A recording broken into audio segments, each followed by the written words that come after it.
Hello, good morning. It's Thursday, October 2nd, 2008, and this is WFTL Bytes, your occasiodaily FOSS news program, as hosted by me, your host, Marcel Gagné.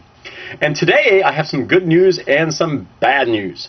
But wait, before I get into that, I must put on my press hat. My press hat.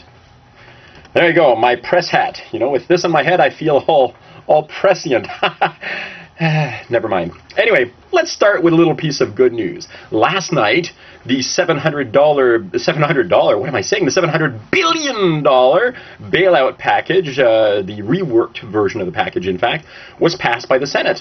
And now, of course, it has to go one more step before it's approved. But those of you who have lost your retirement income, who have found their jobs, have just sort of gone poof because of the meltdown in the financial markets and so forth, can rest assured knowing that the billionaires in the United States tomorrow morning can have their champagne and orange juice with breakfast as presented to them by, of course, their private chefs who, you know, make up the Eggs Benedict in the morning and all the other things that they need to start. So they'll be doing just fine. Don't you worry. All I can say is it's a darn good thing that Linux and our open source software is free, because we're going to need that free stuff out there.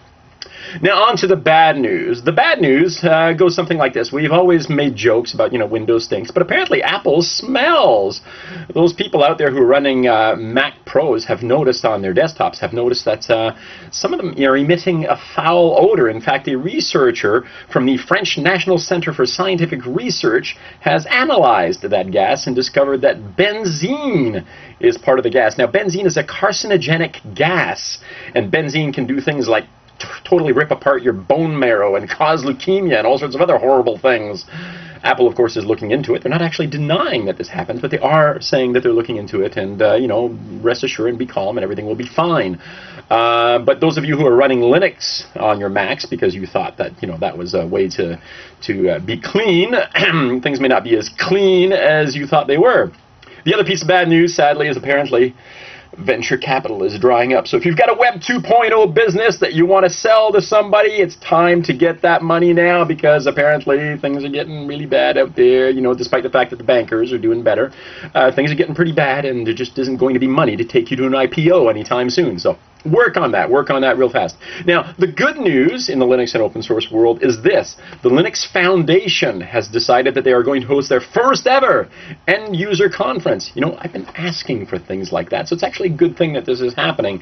And this is actually going to happen September 2009 in Portland, Oregon, to coincide with the Linux Plumbers Conference. Linux Plumbers? What is it with Linux and plumbers? Can somebody explain that to me? Linux plumbing? It's just a bit weird to me. The other thing that's happening out there in terms of getting the Linux word out into the community, or into the world at large, so to speak, comes to us from a new website that has just sprung up called spreadlinux.com. And Spread Linux is a project designed to collect ideas for marketing Linux and spreading the word and getting people out there in the big wide world to understand and know that Linux is out there and Linux is good and so forth. You know, this sounds an awful lot like an idea that I had. Yes, that's right. I gave a keynote speech on that very topic at the 5th Annual Free Software and Open Source Symposium at Seneca College in Toronto 3 years ago. Anyway, in the links at the bottom, I'll send you the links to that little clip from my talk. And yes, we need Linux marketing. We need to spread the word. Seems to me that John Terpstra and I talked about that on Tuesday night on the Linux show as well. See what I meant about prescient? It's the hat. It's the hat. Anyway, that's it. I'm done for the news for today. And thanks for tuning in. And that's it. I'm done. No, I'm really done. I'm really done. Bye. Cheesies.